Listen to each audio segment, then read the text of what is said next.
নমস্কার, স্বাগতম আপনাদের সবাইকে গায়ত্রীস কুকিং অ্যান্ড বেকিং চ্যানেলে। আজ আমি আপনাদের কিভাবে সহজ উপায়ে ভেজিটেবল ফ্রাইড রাইস করা যায় সেটাই দেখাবো।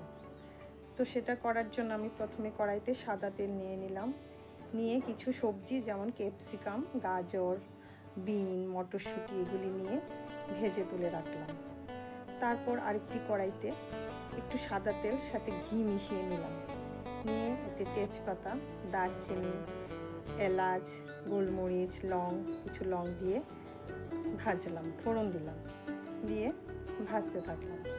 এগুলি থেকে যখন গন্ধ বেরোবে তখন আমি কিছু আদা কুচিয়ে রেখেছিলাম, ওই কুচনো আদাগুলো দিয়ে দেব, দিয়ে নাড়তে থাকলাম।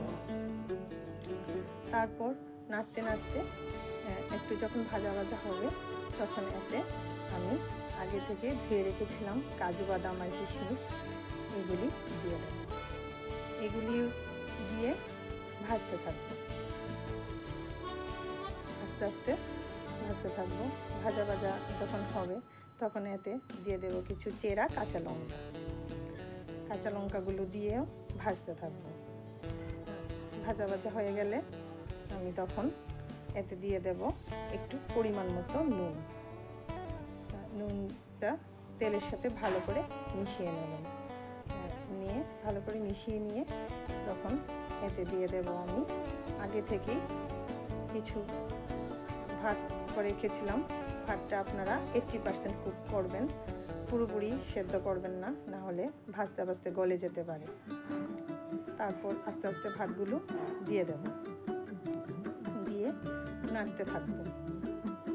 সবগুলো ভাত দিয়ে যতটুকু ভাত আপনারা করেছেন ওই ভাতগুলো দিয়ে নাড়তে থাকবো, ভাজতে থাকবো, আলতো আলতো হাতে ভাজতে থাকবো। কারণ ভাতগুলো বেশি জোরে ভাজবেন না, তাহলে ভাতগুলো ভেঙে যেতে পারে, ভাঙলে তো ভালো লাগবে না। ভাজতে থাকবো, এগুলি আস্তে আস্তে ভাজবেন। ভাজতে ভাজতে এরপর আমি এতে দিয়ে দেবো একটু চিনি। চিনিটা আপনারা পরিমাণ মতো দেবেন, তবে ভেজ ফ্রাইড রাইসে একটু মিষ্টি মিষ্টি হলেই ভালো লাগে, খেতে ভালো লাগে। এটা একটু মিষ্টি ধরনের স্বাদ হলেই ভালো লাগে। তারপর চিনিটা ভালো করে মেশাবেন। চিনিটা ভালো করে মিশিয়ে গেলে তারপর আপনারা আগে থেকে যে সবজিগুলো ভেজে রেখেছিলেন ওইগুলি দিয়ে দেবেন। সবজিগুলো দিয়ে আবারও ভাজতে থাকবো, ভালো করে মিশিয়ে নেবেন সবগুলো ভাতের সাথে, অল্প অল্প করে ভাজতে থাকবেন। এটা পুরোপুরি মিশে গেলে তখন আপনারা একটু গরম মশলা পাউডার, গোলমরিচ গুঁড়ো এগুলি দিয়ে দেবেন। আগে তো আস্ত দিয়েছিলেন, এখন একটু গুঁড়ো মশলা দেবেন, তাহলে ভালো লাগবে খেতে, স্মেলটা ভালো আসবে। তারপর এগুলি দিয়ে আবার এগুলি মেশাবেন ভাতের সাথে, ভালো করে নাড়তে থাকবেন।